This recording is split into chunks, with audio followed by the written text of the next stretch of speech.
1015 FM, 720 AM. KDWN, the talk of Las Vegas. Ladies and gentlemen, welcome to the #1 professional wrestling radio show in Las Vegas. This is the Mark Hoke Show. The Mark Hoke Show. 1 full hour of wrestling news, entertainment, and lots of Sin City surprises from inside the squared circle. Now, let's bring on the tag team of Andrew Fish Fain, Joe DeFalco, and your host, Mark Hoke. Good morning, Las Vegas. Fish, I'm mad at you. Why are you mad at me? What the hell are you doing wearing a Toronto Blue Jays jersey in my presence? It's baseball, eh? No. It's Canadian baseball. Trish Stratus is from Toronto. Let me explain something to you. Trish Stratus I'm is going from to explain Toronto. something to you. Who is my team? The Baltimore Orioles. Do you know that one of my worst baseball memories Was Jeffrey Mayer reaching out? Oh, wait, no. No. The Yankees are Satan's team. That has been established many, many, many years And you got to ago. hate the Red Sox more than you hate the Blue Jays. No. Let me tell you why. Do you remember when the All-Star game was in Camden Yards in Baltimore? Yeah, when Ken Griffey Jr. hit the only ball ever off the warehouse. Okay. Do you remember who the manager of the American League team was that year? I would imagine Cito Gaston. That is correct. Do you remember that Mike Mussina didn't start? Is that what it is? Didn't pitch would be the answer. In Camden Yards. It's an all-star game. Screw the Blue Jays.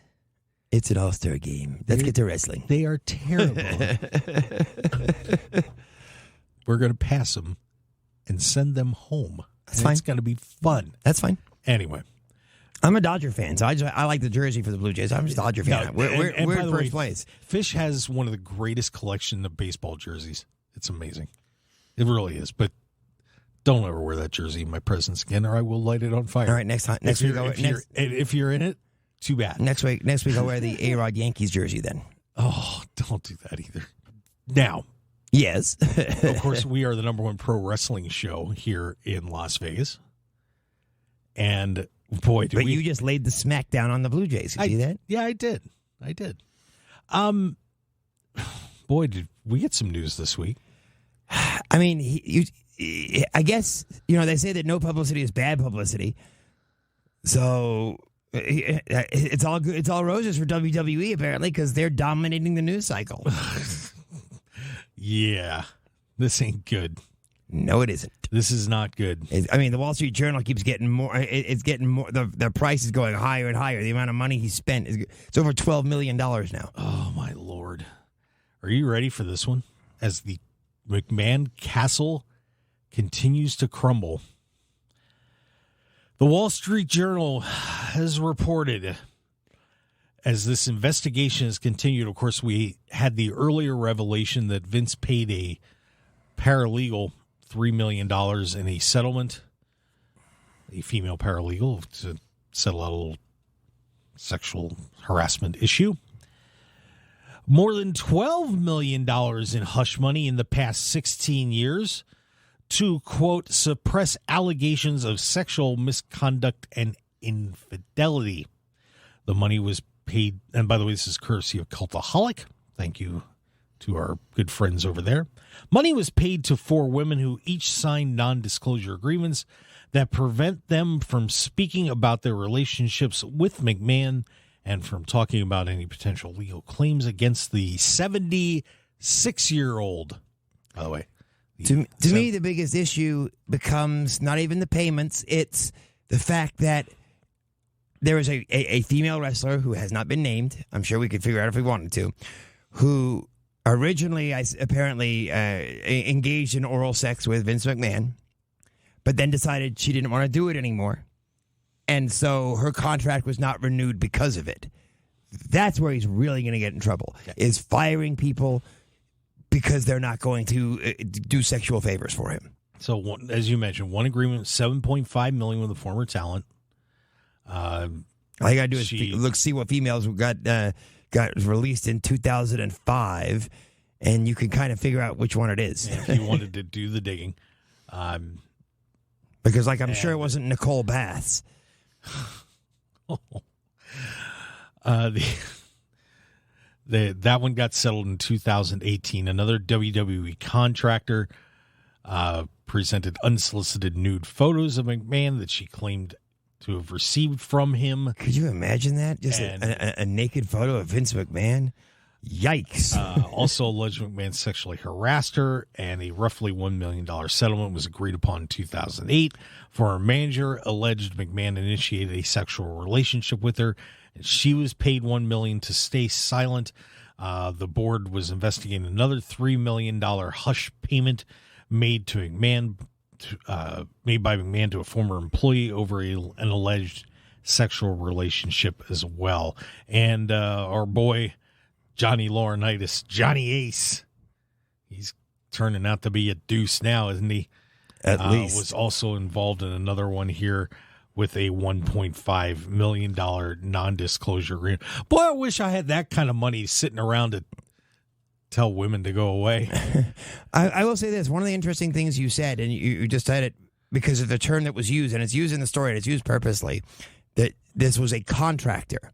Now, if you look closely at everything that goes on in WWE, they specifically call their talent independent contractors. So I'm guessing it is not just some contractor. I'm guessing it is another talent. Well, but of course, that could be someone that the company hired to do work for them in another capacity.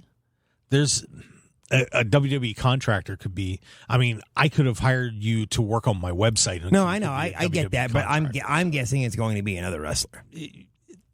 It's a good possibility, but obviously this.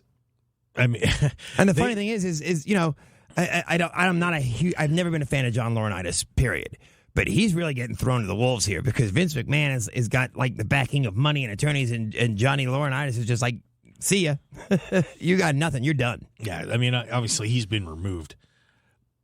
Vince, when the first allegation came out, in case you didn't see the WWE programming after that, paraded out on TV.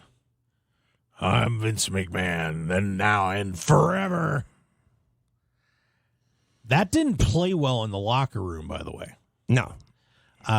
There was a story that came out, and let's see, Sean Ross Sapp at Fightful Select. And by the way, have you noticed that there's 3 major sources in wrestling that everybody pulls from? Dave Meltzer over at Wrestling Observer. Yep. Mike Johnson at PW Insider. Yep. And Sean Ross Sapp at Fightful Select. That's because they do a fantastic job. It's like there's this little top of the Christmas tree, and then everybody else just kind of. Well, that's because they've done it for so long, and they've built up enough credibility that they do a great job, and there's no point that what they say is generally the gospel. Massive credit to those 3 guys. So apparently, according to one inside source in that story, McMahon was basically either no-selling the whole thing and being defiant, and the WWE talent had not been available to speak on the record about it, but spoke with Fightful privately and expressed displeasure and extreme frustration with Vince McMahon's handling of it. They are just. Do you think the locker room has been told not to say anything? Oh, of course. Would you? Yeah, I know, but the same knowing how vindictive. I mean, just imagine what would happen if you came out and said, I don't like the way Vince is handling this. He really ought to just be quiet. You're done. Right. Oh, look at it this way. You are future endeavors. Right now, there are people, Sasha Banks, Naomi, who are in that gray area. If I'm one of them, aren't I using this to my advantage at this point? You could, I guess. I don't know. the one thing about as a journalist, those are the two people I'm going to get inside scoops. I mean, you could get an inside scoop, but I think they still need to. You still keep it anonymous. I don't think you. No, and the other problem is that anything they say, they do have an axe to grind as well. Right. So you have to take it with a grain of salt. I could only imagine, especially what the female performers. And not just the performers as well, but people that are working in the corporate office are thinking right now. I could only imagine what's going through their heads. Because imagine if you've been working at WWE for 15 or 20 years, as an example, and you've seen this kind of behavior going on. And look, some of these women, a couple of these women obviously, went along with it for a while and then said, hey, we're done, and obviously Vince pushed it. But the bigger problem comes, and it just dawned on me when you were talking about this, and we talked about, the relationship with like Fox. What about the relationship with the Susan Komen Breast Cancer Foundation? And this is where, and this is what we talked about before, that the only way with the hubris that Vince McMahon has, obviously, man, if I was in this situation, not that I would put myself in that spot, but if I was in that situation, there's no way I'm walking out on SmackDown a couple of times and on Raw and doing my strut and doing my thing. And doing my shtick. I am going to tuck myself away in the McMahon bunker. And I would come out. I would actually come out and be humble and apologize for everything that's happened and saying, this isn't about me. This is about the company. It's always been about the company. It's always been about entertaining you. It's not about me. I am stepping back. I would have come out and said something to that effect. See, I guess I probably would have just stayed away, and put the company first and just maybe made some sort of public statement, but not on the show. I don't want to be a distraction to the what's going on TV, and just said, hey, I'm stepping away for a little bit, and let's let this work out. But to get a guy like that out, somebody who has run this company for 40 years, the pressure has got to come from the outside. And by the way, by the quay? What the heck is a quay? No idea. Is that the way of the quail? But, we're on the Mark Hoke Show here on KDWN 101.5 FM 720, and I'm Mark Hoke. Andrew Fain over there. How bad does it look for a guy like Pat McAfee now, who just signed a contract extension to stay? How bad does it look for any of these people that want to stay with this company? Well, and that's the difficulty. At this point, he's got to weigh what is going to be better for the company that he built. What's going to be, ironically, it's what's best for business. Yeah, and what's best for business at this point is obviously he's got to step down. He's got to completely get away from WWE, as hard as this is going to be. But, I don't know if he's going to do it. No, but at the same time, he's got to be at least, there's got to be some satisfaction in knowing that at least it's going into, it's staying in the McMahon family, it's staying with Stephanie. And although the job is interim, I would take the interim tag off and I would make her the CEO of the company. Well, and sell your stock. Sell your stock to Stephanie, Shane, Linda. But he needs to. Vince needs to get the hell away from it. And get out of it. Because you lay down with dogs, you end up with fleas. Yeah, you have. Lord, because here's the thing: there are 7 law firms, as we reported, investigating this whole situation, right?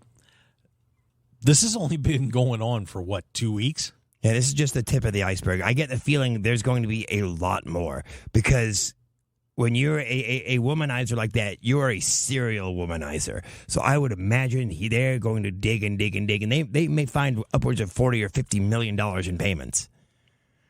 So you have to think what's going to happen to the value of this company if they find more and more and more.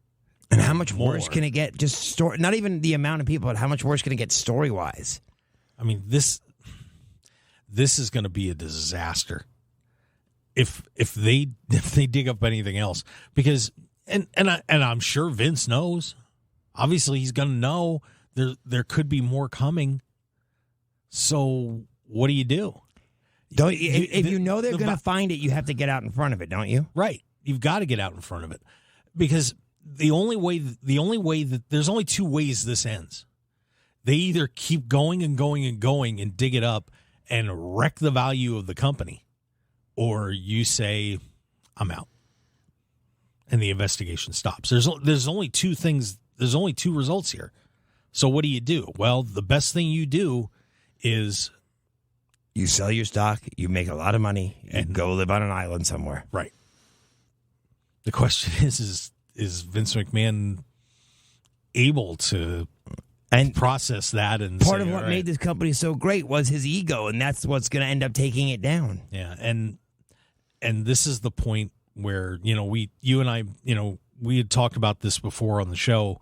The family kind of sitting around and saying, "Man, we got to tackle Dad and say enough's enough." And I think maybe the family is as broken as it is right now, has got to sit down with Vince and say, Dad, you're going to ruin this.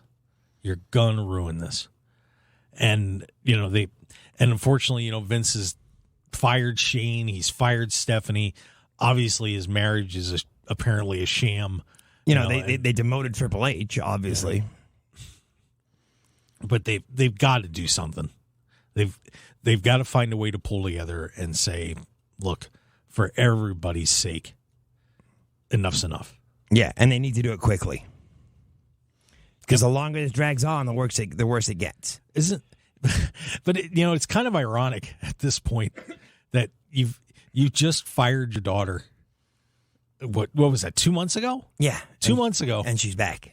And not only is she back, but she's going to end up running the show. Isn't it ironic? Thank you, Alanis. Don't you think? It's like rain on your wedding day. That's enough singing. Wow. That is, she's going to win Game of Thrones. Squid Games. I don't know if it could be a little Squid Gamey. This story ain't going away anytime soon. And no, wow. And I don't like. I'll be honest with you. It has to be talked about, but I don't like talking about it on this show. We have to. It's sad. Yeah, it's a really, really sad story. But because the more you think about it, the more you think about that. This could take down the company. Something that the WCW couldn't do. Something that no one could take down the WWE. Vince is going to take it down himself. Well, I don't know if you're going to take down the company itself, because I think this is a machine that's just going to go and go and go. But in terms of, like I said, it's up to Vince to stop the train. And my problem is I don't know if he will. Yeah, we'll find out. It reminds me very much, and I'm not trying to get political here, of Donald Trump and the whole situation there with the January 6th about, They're no, in the sense that they were telling Donald, Dad, you got to stop, and he wouldn't do it. And it's the same sort of thing with Vince. It's that ego. Trump has an ego. Yeah, that I will grant you. And I think only matched by Vince McMahon. All right. Well, while we do have a little bit of time before the break. So while we're in the Department of Unmitigated Disasters, let's head over to Wrestling Entertainment Series. Let's head over to the United Kingdom, shall we? I mean, how bad does this destroy the reputation of Occam and Razor? Oh, did it? Was it really that good in the first place? No, but now it's the Wrestling Entertainment Series. You guys remember the Authors of Pain? That great tag team that and came they up were. I don't understand what happened to them. Why they disappeared from WWE. Yeah, that was another Vince hates tag teams thing. Of course, they were managed by Paul Ellering and brought up on the main roster. And then Drake Maverick took over. Everybody's excited, yeah, and they got wrecked. Weren't they like Seth Rollins' backup for a little while too? Yeah. Everybody was pretty pumped up about those guys. It was looking like Road Warriors 2 on this one. Well, Vince, of course, destroys the tag team, and then all of a sudden they end up being out of WWE. And they're over in the UK doing their thing, and they decide they're going to start their own wrestling promotion. Sounds kind of fun. All right, cool.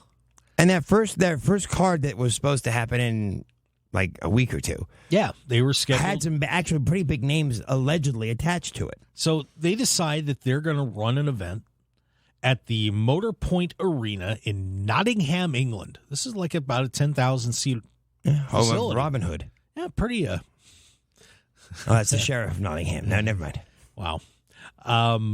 So this is a pretty big deal, and they're bringing in some pretty solid names. I mean, Lana or C.J. Perry. Sorry, Moose is going over. Nia Jax was originally listed as going over. So was Braun Strowman, Mojo Rawley. I mean, they had Eric Young was going to be there. They had some decent names. Line up a pretty cool show. Oops. Oh dear Lord. All sorts of conflicts about contracts, people that were supposed to be there that weren't coming. Wrestlers not getting down payment. They were supposed to get down payments apparently, and they never showed up. Some didn't. But there was a little problem that overrode the whole thing. What if you held a wrestling event and nobody showed up? A 10,000-seat arena. 350 tickets. Good seats still available. All seats still available would be the answer. Basically. Show canceled. Wow. But I don't understand how you can put it together to have a show like this and not be able to sell more tickets. It is the typical story of biting off more than you can chew. Start small. Hey, my friend Bobby here's got a nice garage. We could wrestle there. Sell about 10 seats. Book Sam's Town. Just get yourself a nice 2,000-seat place, maybe. Not even. Maybe 1,200. No, don't do the whole. I mean, even AEW didn't try that. They didn't try to book a 10,000-seat facility right away. Didn't they book Madison Square Garden? Eventually? Well, no, they didn't. No, AEW didn't book Madison Square Garden. Not off the. No, they used Arthur Ashe later on, a couple of years down the road. I got you. But most AEW shows were at, smaller venues. Smaller venues, 5,000. And as they worked their way up, I mean, the first one they did actually was a 10,000 seat in Chicago. The guys had the bet that they couldn't sell out of 10,000, and they did, because but that was Cody Rhodes, the Young Bucks, and Kenny Omega and all those guys. This is the author's pain. Yeah. And the funny thing is you said it's a 10,000 seat. 350 people in a 1,200 seat arena looks bad. Yeah. Imagine in a 10,000 seat arena. Man. Lesson for everybody. It ain't that easy. It's not that easy. And if you don't have the big names behind you, don't try this. That wasn't where Ric Flair is wrestling, right? No. Okay, good. No, I believe they actually upgraded. So we'll see how that goes. And Rick has still not named his opponents in that match, by the way. It's going to be a tag team, isn't it? They haven't announced what's going on yet. It almost has to be a tag team. You would, for the love of God, hope so. Yeah, all right. I don't know. I don't want to see Rick doing a 20-minute match by himself. All right. Well, we are going to be headed to break here in just a little bit here on the Mark Hoke Show on KDWN, 101.5 FM, 720 AM. A lot more to come. Let's break down the week that was in pro wrestling. Some AEW, some WWE going down. Not including Vince McMahon talk. Yeah, we're done. We're done. So's he. So stick around, everybody. We'll be right back here on the Mark Hoke Show. More pro wrestling news and entertainment when we return.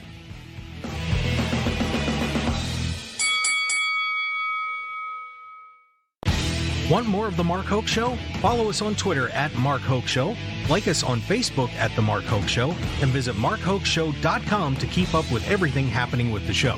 And remember to check out all of our archive shows on YouTube at The Mark Hoke Show and download our podcasts at markhokeshow.podbean.com and all your favorite podcast outlets.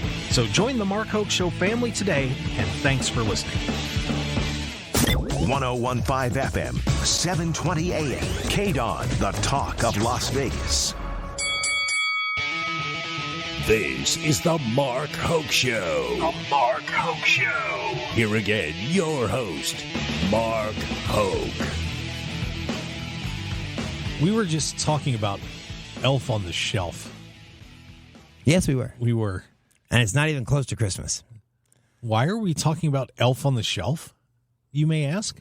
Here on the Mark Hoke Show, the #1 pro wrestling show in Las Vegas. And the planet. Yeah, pretty much, universally recognized as, I think so, pro wrestling gods here in this city. Absolutely.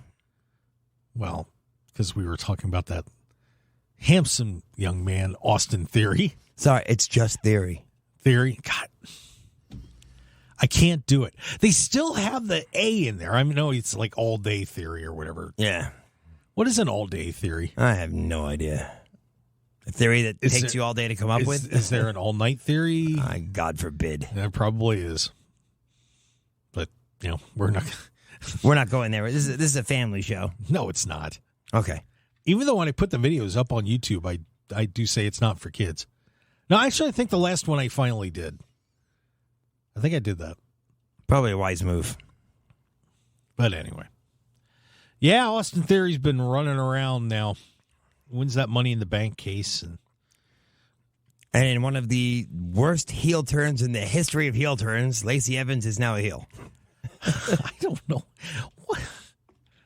Not that you want anything bad to happen to anybody, but boy, I'd love to see WWE without Vince in creative for just a little while.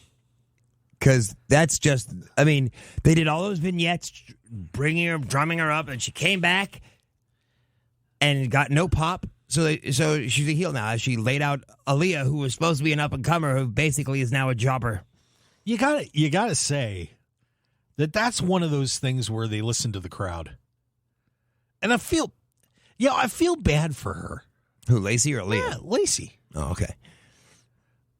Because she tried. She did? But then, they did a nice job on those vignettes. But then she came out and was a little bit, they had her being a little bit cocky, and, they set that up. But they just can't make Lacey Evans likable. Before she left when she got pregnant, she had a face turn for a little while in there that was actually a pretty successful face turn. Yeah. And then they turned her back heel again when she had that whole Ric Flair thing. Oh, Jesus. You reminded me of that. Thanks. Hey, that wasn't me. That was WWE. That was Vince McMahon. Truth imitates art. It's funny because I was actually going to defend Vince a little slightly from Dave Meltzer. There was a bit that Meltzer did on the Wrestling Observer where he was calling Vince McMahon a sixth grader. And, the atmosphere at WWE is a bunch of sixth graders. He's not a sixth grader, but he has a sense of humor of a sixth grader. And I was just sitting there saying to myself, Meltzer came off as somebody, who couldn't get laid in high school. Yeah. And was jealous. But then I think of things like that. And I was like, okay. We'll give Meltzer the ninth grade and call it even. Vince McMahon loves toilet humor. Yeah. Just gack. Yeah. Ugh. Yeah, it wasn't good. What else was there that just drove me nuts? Should we even talk about the maximum male models, by the way? What are they? That's another thing that to me spells going nowhere. What are they doing with it? The idea, if you had an idea to do something with it, it would be great. But what idea could you possibly have to do with it? For those of you that don't know what the maximum male Massé and Mensoir. So the great Eli Drake, if you remember him from Impact. Eli Drake. The former world champion of Impact Then he became L.A. Knight in NXT. It was called up to the main roster. Now he's Max Dupri. And we're like, well, this will be cool. Maybe we'll get to see him wrestle a little bit and do something. He became Max Dupri, head of the Maximum Male Models. And I don't know where they're going with the story. There's nowhere to go with it. They have given him 2 models. He's now the head of a modeling agency. Massey and Mansour. So the guy that was saddled with Retribution being Mace, who was also, if you remember, a Raw announcer for a while named D'Lo Madden until he got F5 through a table by Brock Lesnar. And Mansour are now Massey and Mansour. And they are male models. They unveiled their tennis collection because of Wimbledon. Now, what would be funny is if they, or clever, is they had Rick Martel come out and do something with them. That would actually be smart. That won't happen. No, of course not. What in the blue hell is this? You've got to be kidding me. You remember Rick Martel used to spray perfume in his opponent's eyes. Yeah, with the bug sprayer. Yeah. Good Lord. I mean, here we are on SmackDown, and we got, we had, you got the Usos in the Street Profits. You had to get excited. I know about. that you had an absolutely amazing promo by Paul Heyman because he really did. How do you hype up Lesnar Reigns 73? But he did it. He did it. You actually kind of start getting excited about Shinsuke Nakamura and Gunther beating the living hell out of each other. That'll be fun. Coming up. That'll be fun. I'm even excited to see McAfee and Happy Corbin. Mm-hmm. You start getting that warm, fuzzy feeling. And then you get that. Really? And Shanky dancing around. Yeah. With the new vicious Viking Raiders. Is he going to join the New Day, Shanky, now? Why not?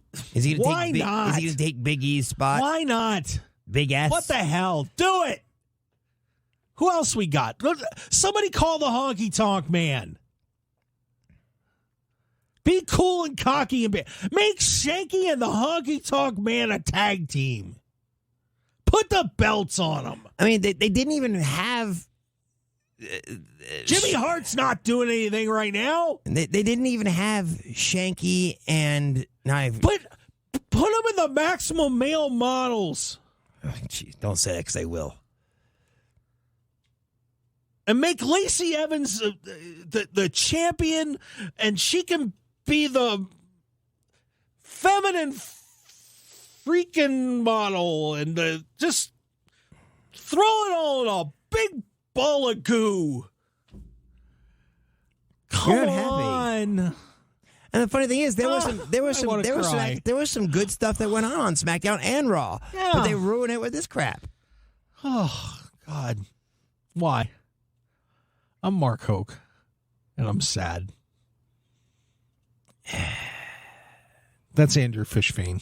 I'm just exasperated. This is the Mark Hoke Show, the number one pro wrestling show on the planet. Because then you look at AEW and you see some of the talent there that could be still in WWE, and you go, why? Run for the hills. Yeah. Why are you keeping Massey and Mansour when you could have kept Jon Moxley? He could have been Mansour. Yeah. If he was still there, he'd be Mansour. And you wonder why he went to AEW. Not at all. Oh. Jiminy Christmas. Oh, so painful. Hey, maybe we can make Brock Lesnar Brock Swa. No, just stop. I don't even want to talk about the Maximum Male Model. It's just a stupid thing. Like I said, they just run with it. I say run with it. There's nowhere to go with it. No, you make everybody a Maximum Male. It's like a virus. If you're going to do it, do it. Everyone becomes eventually a Maximum Male Model. Leave one WWE superstar. Sting. That was happening with the NWO. Everyone became a member of the NWO. Right. So the NWO was stupid. That's how it works. But it's just... Like I said, if there was a place for it to go, there's nowhere for it to go. Who do you have them feud with? The Judgment Day? No, that's what you do with that is what you do with the Maximum Male models. They take over. They don't have to win titles. If you would, they don't have to do anything. They could take over if you'd had guys that you could take seriously as your foundation. Everyone just becomes a Maximum Male model and runs around like a bunch of idiots. And they get sexual harassment suits. And Vince McMahon just pays all the women $1 million. How about that? I mean, like AJ Styles eventually even. No, AJ Styles would be the last one to fall. What do you think? Like R-Truth could become R-Twoth. Could you imagine? Like even Bobby Lashley, Bobby Lashley falls into the Maximum Male models. I don't even want to talk about it. That's how bad this is. I know, but do you see where I'm going? It's sports entertainment. Thank God it's only on SmackDown. No, it spreads to Raw, too. It goes everywhere. It's not going to. It's done. It's ridiculous. It's the same thing they did. Like I said, at least Retribution had a decent storyline to go somewhere, had people to be up against. There's nobody for these people to... There's no point to it. Like I said, it's just, they entice everyone to become a model. Anyway, okay, I'll stop. Because it's a horrible idea, but it's so WWE. Anyway, hey, AEW had some fun this week, too. There's a new champ. Although, I don't know if you saw it, Wardlow has completely, I don't know if it's a work or a shoot, but decimated MJF for being just an absolute jackass. And he also decimated a bunch of America's Top Team guys and became the new TNT champion. Yeah, I know that. That's why I brought him up. Yeah. So Wardlow finally got a title. Are you excited? No. Really? I'm pretty excited about it. Even though I thought the street fight with Scorpio Sky, to be honest with you, decimating 7 guys, no matter even if they were nobodies or not, a little over the top. But the era of Wardlow begins, and I don't think he's losing that belt anytime soon. No, but I think they didn't. The struggle against MJF was one thing, but they didn't have him struggle at all to get to getting the belt, and he needed to, in my opinion, struggle a little more to get the belt to have that win mean something. Well, I don't know. I mean, I think you remember when the Ultimate Warrior won the Intercontinental title, wasn't much of a struggle there because of who he was. Yeah, but he was the dominant. But he was also I'm going to kill everybody. But I mean, he was maybe the second most popular guy in WWE. Wardlow is not that. I don't know. The dude's pretty over. People love that guy. They did a very good long slow build for him. People are digging Wardlow. So well, let's see how good he really is. Well, we're gonna find out. Yeah, we're gonna find out. But I'm very excited to see what they can do with Wardlow at this point. And I think one thing about Wardlow is I think he's going to have, he's kind of got Batista type mojo appeal, written all over him. I see that, and I think he's smarter than Dave too. But Dave had something that he doesn't have, unfortunately. Dave had evolution. Yeah, but I don't know if he needs evolution right now. We'll see. That's what I said. I'm not sure. Because Evolution was brilliant for its time. It made Randy Orton and it made Dave Batista. Yeah, but isn't Batista kind of a lunkhead to a point? At least back then. He was pretty over. I don't know. I mean, Wardlow had the Inner Circle for a long time. So, we'll see. But Wardlow finally gets that TNT title. So, we'll find out how Wardlow does on his own. I think they're busy scrambling about what they're going to do about the heavyweight title because they don't know how long Mox is going to have to carry the tag interim. Yeah, that's going to be interesting. I mean, how many times do you have him defend it? Yeah, we'll get to Mox in a little bit. Christian Cage has been unleashed. Beautiful. As has Luchasaurus, by the way. That's beautiful. Christian Cage is kind of got the devil's advocate thing going. He got a little Pacino thing happening. Some nasty things he said in some promos here over the last few weeks. Had a little confrontation with Matt Hardy and used the line in case, of course, his brother Jeff's had some little sobriety issues. And he said to Matt, "You're starting to make your brother sound like the sober one." In a promo. Wow. At some point, and I don't know where that point is it going too far to bring in issues like that, do you think? No.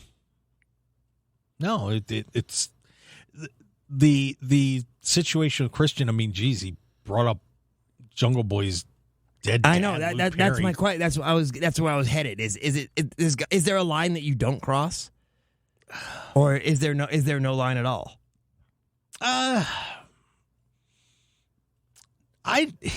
That is a good question.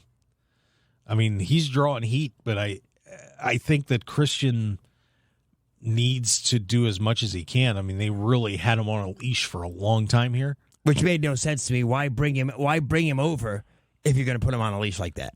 And I think the one thing that AEW has done is they're very edgy on their promos, and a lot of these guys, when they do these promos, they're clearing it. They're not just going out and oh no, absolutely. When they're saying these lines, unless it's Max Caster.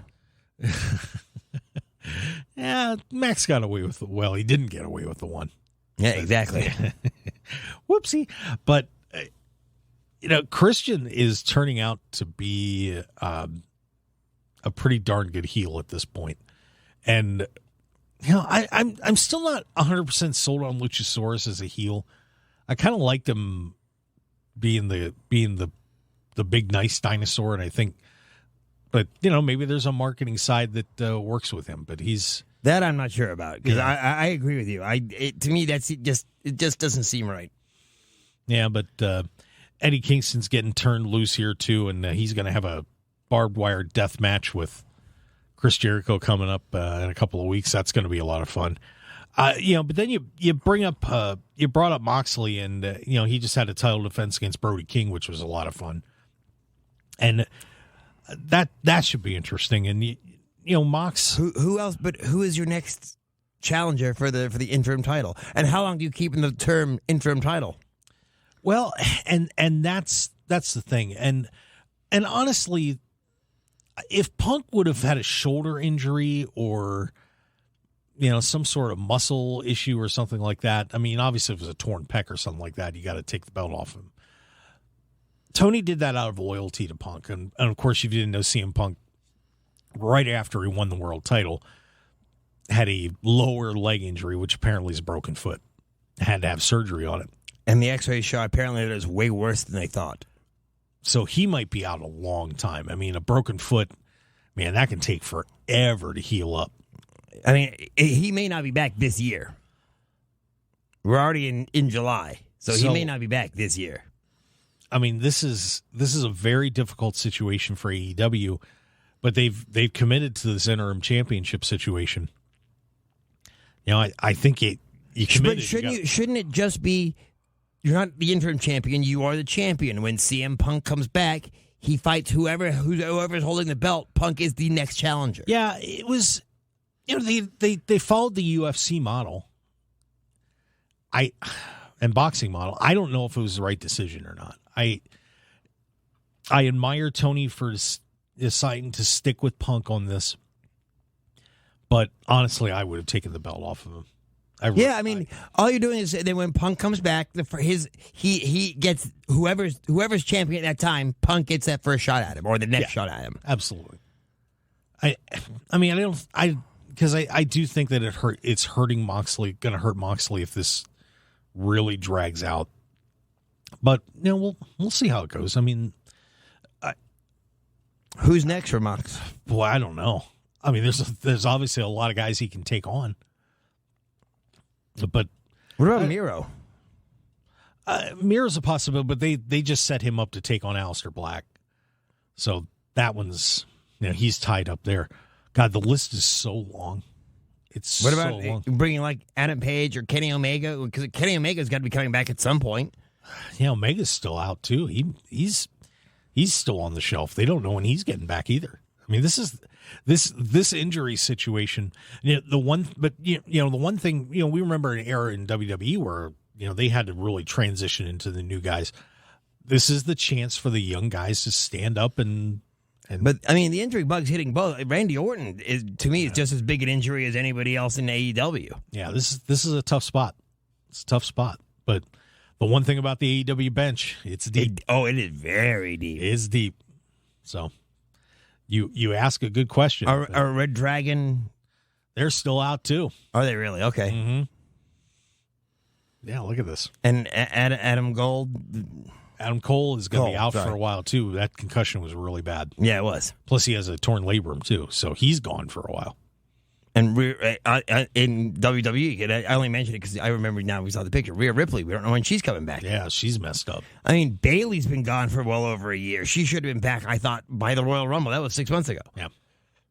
Boy, I'll tell you. Beaten up. They should just come and hang out on the Mark Hoke Show. Absolutely. Give them something to do. Come into the booth, do some rehab. It's all good. By the way, one other thing that happened that I think is pretty interesting that I hope could lead to something good for a couple of cool guys. The Acclaimed and the Gun Club. If you didn't see it, they were in an 8-man match, and the Gun Club turned on the Acclaimed. So now apparently our boys Max Caster and Anthony Bowens are good guys. And I'm excited about this because they are ridiculously over. Could we see a rise to the top for the Acclaimed finally? Because they're a lot of fun, and the crowd digs these guys. Are they comparable to the Street Profits? I think that in a lot of ways they're more over. I think, like, if you were taking the four of them and you said rank their wrestling ability, I think you take Montez Ford at the top, but then you probably go Bowens and Caster. And you have Angelo Dawkins fourth. Yeah, but then Dawkins is really starting to show. I think it's kind of lit a fire under Dawkins. I think it's pissed him off because I think he hears the whispers. Yeah, but all four of them are very talented wrestlers. But in terms of marketability, Caster, I mean, that kid, and he's got a lot of passion too. But the Acclaimed, man, I would love to see them eventually, once the dust settles with FTR and the Bucks and everything. I wouldn't mind seeing them get a run. I think they could. I think they're somebody that AEW could really get behind. So it's nice that they have that homegrown talent that isn't the Young Bucks. Yeah, I think it'd be a lot of fun. The Bucks and the Acclaimed getting in a feud. The jaw jacking would be quite. Yeah, but that's what you look forward to. That's part of what makes a feud. That's what made the Usos and New Day so great was their jaw jacking back and forth. That rap battle was epic. Yeah. So we'll see how that goes. And one more story I wanted to get in real quick. By the way, you remember back when WWE said they're not going to go after indie wrestlers anymore for NXT? Yeah. And we said, that won't last. Well, guess what? WWE's announced that they are starting to look at indie wrestlers again. Are you shocked? No, they have to. They have to do whatever they can to turn this around right now. I'm telling you. If you want to get people that want to wrestle, you have to go for wrestlers. No offense, but volleyball players and male models and stuff like that. Shot putters. Where's Gable Steveson? Training. I mean, a wrestler's going to understand a wrestler's mentality. I mean, here's all you need to know. That one of the matches we're talking about for the Clash at the Castle is Tyson Fury and Logan Paul. Yeah. Okay. Whatever. Well, hey, we're at the end of this fine episode of the Mark Hoke Show. Andrew Fain, thank you very much, buddy. Acknowledge me. Yeah. All right. Don't forget to follow us on Twitter at Mark Hoke Show, Facebook, The Mark Hoke Show, markhokeshow.com. And, of course, download those podcasts for all of you around the world. We do appreciate it at markhokeshow.podbean.com. And all your favorite podcast outlets, we do appreciate it.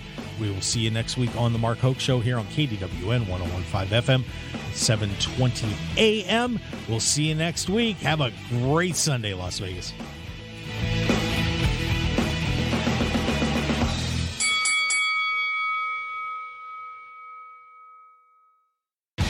Want more of The Mark Hoke Show? Follow us on Twitter at Mark Hoke Show, like us on Facebook at The Mark Hoke Show, and visit markhokeshow.com to keep up with everything happening with the show.